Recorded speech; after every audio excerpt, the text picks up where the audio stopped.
Ik ben Koos Wiersma, voorzitter van het Centrum voor Groninger Taal en Cultuur. Jullie hebben het afgelopen jaar allemaal dit gekregen, Wiesneus.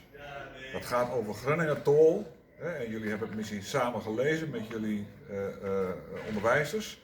En dat vind ik heel erg mooi dat jullie dat doen. Heel geweldig. In deze Wiesneus zat ook een woordsuiker. De woordsuiker is een soort puzzel die je maakt en dan blijft er een zinnetje over. En de oplossing van woordsuiker, dat heb ik hier. Dat staat op dit doosje. De oplossing was: ik ben wies met grun. Ik ben wies met grun. Nou, we hebben heel veel inzendingen gehad. Er zitten ook heel veel goede tussen. En die oplossing, de deelnemers zitten in dit doosje. De namen tenminste. En dan mag ik de prijswinnaar uittrekken. Ga ik nu doen. Kijk, er zijn er heel veel.